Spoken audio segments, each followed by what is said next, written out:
Саламатсыз ба? Маңғыстау облыстық денсаулық сақтау басқармасының медициналық көмекті үйлестіру және ана мен бала денсаулығын қорғау бөлімінің басшысы Мұхамедиярова Нұрсұлу Аманбекқызы. Нұрсұлу Аманбекқызы биыл жыл басынан бері Маңғыстау облысында кәмелет жасқа толмаған 160 қыздың жүкті болғандығы туралы ақпарат осы жақында бүкіл желіні шулатты. Оның бәрі оқушы қыз деп айтып жатыр. Сол рас па? Біріншіден, жалпы денсаулық сақтау саласына тиісті өзіміздің ақпараттық жүйе бар. Тіркелген жүкті әйелдер болсын, ішінде қыздар болсын, жасөспірімдер болсын, міндетті түрде тіркеліп отырған.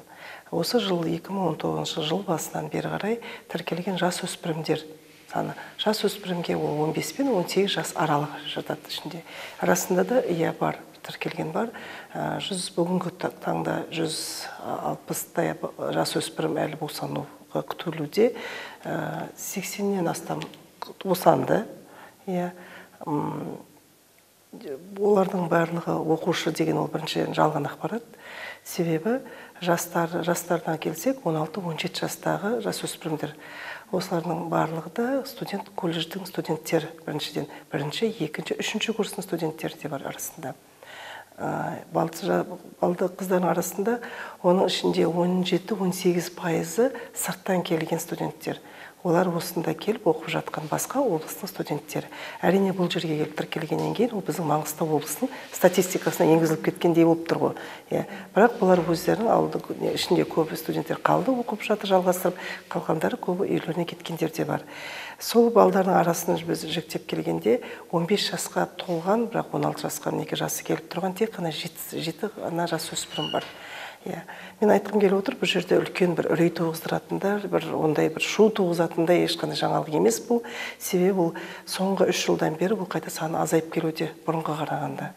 Біздерді жасөспірімнің жүктілік болғаны өзіне жеткіздірмеуіміз керек, бірінші басты мақсат. Себебі біз неден қорқамыз? Жасөспірімдердің арасында жүктілік ол түсініспеушілік болады да, ол түсікке айналдырып, түсікке апарады, криминалдық түсіктерге апарып жатады. Болмаса ешкімге жан-жағына ортаға ішіндегісін білдіре алмай, айта алмай, құпия сақталып, жас қыздар босандырып, сыртқа тастап кетеді. Балдарын сондай болмасын деп. Ең бір қауіп төндіретіні бұл баланың тірі туылмауына күмән болады үлкен. Екіншіден, ана өлімін жеткіздірді. Көбінесе статистика бойынша ана өлімде жасөспірімдік жүктіліктен болғандар болады. Бізде биыл ондай ешқандай асқыну жағдай болған жоқ. Біз қазір көріп отырмыз барлық жаңалықтардан, көп басқа облыстарда, мысалы, әжетханадан табылып жатады балдар. Біздің облысымызда бүгінгі таңда бұндай жағдай тіркелген жоқ. Немесе тастанды бала болған жоқ. Босанып, перзентханаға тастап кеткен балада ондай да тіркелген жоқ. Жалпы, мұндай жағдайға жеткізуге кім кінәлі? Кім кінәлі дегенде мен тек қана ойлаймын, біріншіден үйдің отбасынан. Басқа мен дәрігер кінәлі, мұғалім кінәлі деп айтуға болмайды. Себебі мұғалім бұлғаларға жүкті болуға үйретпейді, біріншіден. Екіншіден, қыз балдардың өздерінің проблемасы, мәселесімен өздері қалады. Бір-бірімен шешіліп айтуға, достарына айтуға ұялады, менталитетке келіспейді. Әке-шешесіне тіпті айтуға ұялады, себебі қорқады да, ұялмақ түгіл. Себебі бұндай болған жағдайда мен сені мұндай жасаймын деген мүмкін бір тыйым салатын болар деп ойлаймын. Сондықтан қыз балдар, жасөспірім өз проблемасымен өзі қалады. Біздің қазіргі жастар технологиялық замандамыз қазір, жоғары технологияда. Біздің айтпаған нәрсені, мұғалім апайдың айтпаған нәрсесін, анасы айтпаған нәрсені жасөспірімдер, қыз болсын, бала болсын, олар интернеттен өздері. Ал интернет жүйесінде не жоқ, барлық нәрсе бар. Дұрысы да бар, бұрысы да бар бұл жерде. Бірақ қай бала кім қалай қабылдайды оны деген. Екіншіден, өзінің қоршаған ортасы. 160 қыздың барлығы өкінішке орай біздің қаракөз қазақ қыздар екен. Неге біз қыздарымызды 40 үйден тие алмай отырмыз ба? Шынымен де арасында бір ғана бір орыс қызы болған. Бұл жерде медициналық көмекпен түсік түсірткізген. Негізінде қазақ, бұл жерде тек қана қазақтар деп айта алмаймыз, енді басқа ұлтта да айналысады онымен. Жасыратын ештеңе жоқ. Біздің менталитет бойынша әкесі баласымен сөйлеспейді де, мен сөйлеседі деп айта алмаймын, себебі біз көп балалармен сөйлескенде ақпаратты қайдан аласың дегенде басым пайызы интернеттен аламыз дейді. Азғантай ғана бар ағаларымен сөйлесетін көрінеді. Қыз балдар аналармен сөйлесуге ұялады, досына айтуға, сырын ашуға тағы болмайды. Себебі бір досқа айтқан нәрсе кетті ары қарай. Сондықтан бұл жерде біздің сауатсыздығымыздан, балдарымыздың. 2000 жылдарда болды да, мектептерде валеология деген пән болды. Сол валеология пәнінде өте көп нәрсе айтылатын еді. Соңғы уақытта бұл пән жоқ мектепте. Қазір жоқ бұл пән. Мектепте бұл тақырыпқа әңгіме айтылмайды. Мүмкін қыздар сағаты деген бар шығар, ұлдар сағаты деген бар. Бірақ өкінішке орай мен сол мектептерде көрдім, қыздар сағат деп, ұлдар екеуін бөледі. Неге? Сонда жүктілік тек қана қыздың өзіне тиісті емес қой, баладан да болады міндетті. Соларын бірлесіп отыру. Әр уақыт айтады ғой, тыйым салынған нәрсеге ұмтылыс болады балаларда. Мынаған тыйым салса, ол соны көргісі келеді. Сондықтан сол сауатсыздықтан. Сіз неше жасыңызда тұрмыс құрдыңыз?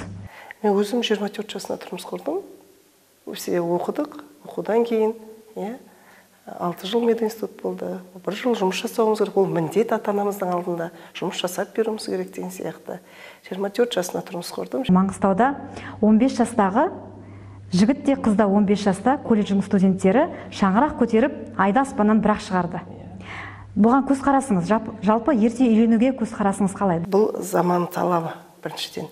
Екіншіден балалардың физиологиялық дамуында, қыз балдардың, ер балдардың физиологиялық дамуында.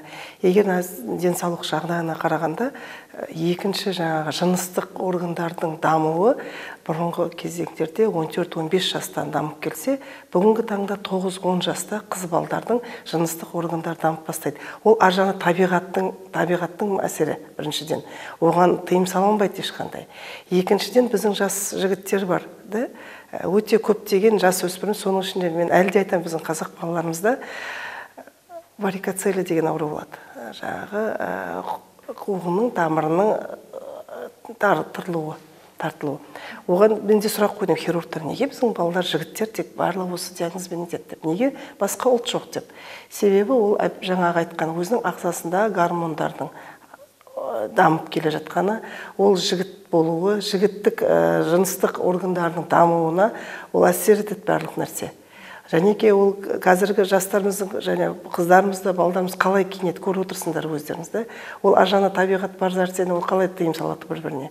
Сондықтан жаңағы айтылғандай, сосын біздің қазіргі заманда балалардың жағдайын жасап отырмыз ата-анамыз. Балдарымыздың беттеріне қараймыз, не болады деп. Егер сол 15-тегі бала үйленем десе, оның әке-шешесі жоқ, сен үйленбейсің демеген болар. Қасындағы жас балдар мен қыздар соған қызықтайды. Олар ойлайды, өмірдің барлығы осымен, мінеке, осы біздің әдемі өмір деп. Өмірдің әр тойдан кейін басталатыны олардың әлі көз жеткен жоқ. Статистикаға сай келсек, ерте үйленген жұптар 24-25 жасқа, 30-ға келгенде семья болып ажырасып жатады. Себебі сол уақытта олар бір-бірін өте енді жақсы танып бастайды. Қазір олар тек қызығушылықпен отырған. Әрине мен қарсымын ерте үйленгенге. Себебі жаңа біріншіден бізге дені сау ұрпақ керек баланың, бізге ұрпақтың дені сау анасы болу керек. Әкесі деген отбасын асырайтын әке болу керек. Ерте үйленуге қалай кедергі жасауымызға болады? Заң шығаруға мен қолыма билік берген болса, мен біріншіден егер үйленген жас өспірімдер, кәмелет жасына толмағандардың үйленіп жатқан, тойын жасатып отырған, біріншіден ата-анасына үлкен жауапкершілік тарту керек, ата-анасын. Екі жақтында. Екіншіден оларды жаңағы заңды түрде тіркеуден бас тартылу керек. Заң тіркелмеу керек оларға. Үшіншіден мен бұрыннан бері айтып келе жатамын, өзімде ойым болатын еді. Енді мысалында дейік, үлкен жастардың неге үйленеді? Егер олар жақсы мен үйленбесем, өз-өзіме қол жұмсаймын дегендер болады. Солай ғой. Жарайды, үйленейік, келін алайық, бетін ашайық та қояйық болды. Үлкен дүрдіреген той жасалмаса, лимузинге мінбесе жастар, ресторанға үлкен той жасап, ана жас жігіттердің бәріне еркіндік берілмесе, әдемі сөз тостар айтылмаса, мен ойлаймын, екінші жастар оны ойланып қалар еді. Себебі жастың аты жас, бұлар бірінен бір асырғысы келеді, менде анандай киім, менде мынандай көйлек алғым келеді деген сияқты болады. Менің жүгім мынандай деген сияқты қызығушылық ол деген бәсекелікке кетіп бара жатқан сияқты. Тойдан кейінгі өмірдің қандай екен әлі олар бір-бірімен себебі кез келген кино болсын, жаңағы бар ғой, деректі кинолар бар, кез келген кітапта болсын, романдарда болсын, тойға дейінгі барлық өмір, тойдан кейін ештеңе жоқ. Сондықтан біз біреудің өмірі әркімдікі қалай болатыны ол белгісіз болады. Сол себептен жаңа статистика айтып отырған сол ажырасу өте көп ерте үйленгендерде. Бізде осы Маңғыстауда бала өлімі көп тіркеліп жатыр. Неге? Біріншіден Маңғыстауда туу көрсеткіші көп. Ол заңнамалық туу болса, әрине ол өмір болғасын сол болады. Мен одан келсем, мен жоқ бізде жақсы деп те айта алмаймын. Себебі бұл саланы мен өзім күнде бағалап, қадағалап отырған. Біздің Маңғыстау облысы соңғы 2 жылдан бері туу көрсеткіші көп болғанымен бала өлімі де көбейіп бара жатыр. Оның ішіне келіп сараптаған жағдайда, мысалы 60% жасы жаңағы салмағы жетпеген балдар. 700-900 граммдық балдар, туылған балдар. Ол біріншіден жаңағы аналардың денсаулығының төмендігі, соған әкелетіні шала туылған балдардікі. Екіншіден жаңағы жас өспірімдер. Солардікі міндетті түрде шала туылған бала болады жастардық. Себебі оның өзінің ағзасы әлі дайын емес. Екінші үлкен топты құрап отырған туа біткен ақаулар. Туа біткен ақаулар, соның ішінде жүрек ақауы мен нерв жүйесінің ақауы туылған балдар өте көп. Өкінішке орай біз әлі бүгінгі таңда неонаталдық хирургия деген ол жаңа туылған балаға ота жасау хирургия саласы әлі бар, жасап жатыр, мамандар жасап жатыр. Күні кеше бізде өңешсіз туылған балаға өңешін тігіп берген хирургтарымыз бар, бірақ жүрек қан тамырлы ауруына 2 сағатта жасалатын оталарды жасауға әлі біздің қызметіміз әлі жоқ бізде әлі бүгінгі таңда. Туа біткен ақаулар, сосын өмірге бейімсіз туа біткендер ақаулар бар. Оларға ота жасалғанмен де отадан кейінгі жағдай жақсы болмайды. Әйел туған сайын жасарады дейді, дәрігер ретінде. Не айтасыз? Әйел туған сайын жасарады, егер ол әйелдің дені сау болса жасарады. Себебі әйел босанғаннан кейін әйелдің түгел тұла бойы жаңарады, қаны жақсарады деген бар. Ол дұрыс. Бірақ ол егер әйел адамның дені сау болса, егер ол дұрыс тамақтанатын болса, және оның қоршаған ортасы жақсы болса, және ол күнделікті гаджетте отырған әйелдердің денсаулығы жақсы деп айта алмаймын. Себебі біздің туа біткен ақаулардың да ең бірінші әсері де сол.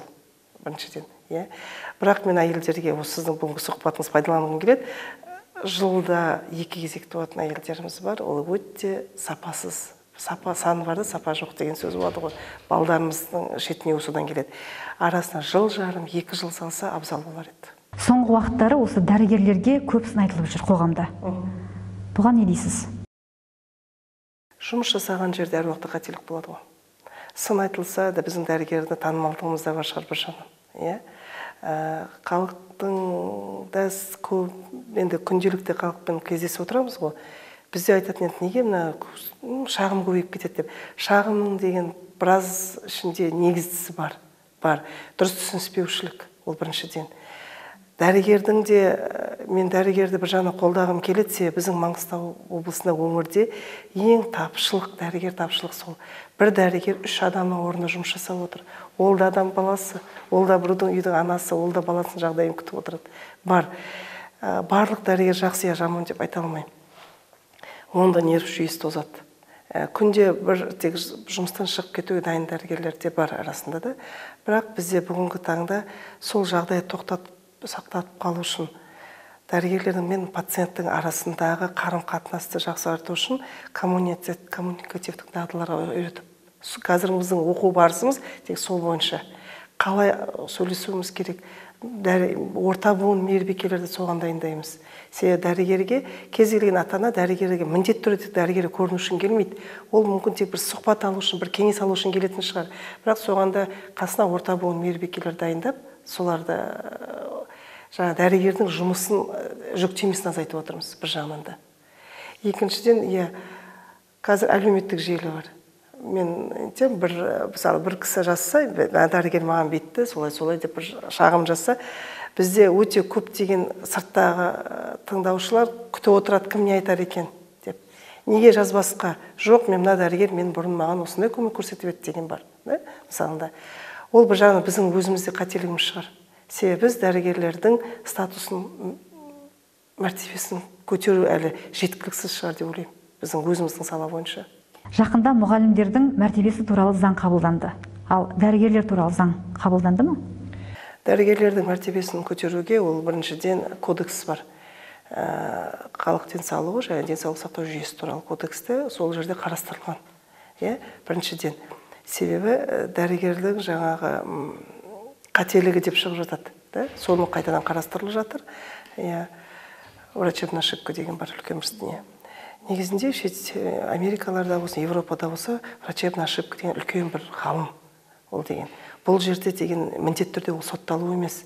Ол бұл жерде немқұрайлық қарағанмен басқа, қателік басқа болады. Оны сол қарастырылған.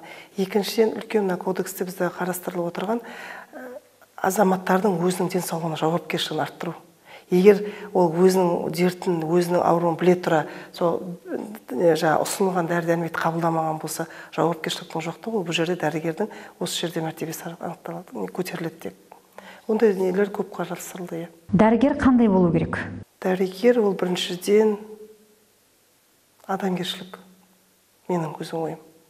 Адамгершілік деген сөздің өзінде өте үлкен көп нәрсе бар бұл жерде. Бұл жерде мейірімділік те бар, бұл жерде түсіністік бар пациенттермен. Сол келген науқастың, әрбір келген науқастың бала болсын, үлкен кісі, қарт болсын, сол науқастың тілін тауып білуіміз керекпіз. Себебі көптеген аурулар дәрі-дәрмекпен, отамен емделіп жатқан жоқ. Ол тек қана дәрігерінің өзімен бірге жылы сөзімен де емделіп кеткен бар. Дәрігер ол екіншіден психолог, жаңа айтқан, психолог болу керек, міндетті түрде. Олсыз жұмыс жасау қиын болады. Тек қана өзіміздің лауазымдық міндетімізге шектелетін болсақ, ол ауру азаймайды, ауру көбейіп кетеді. Керемет сұхбат болды. Рахмет сізге. Рахмет.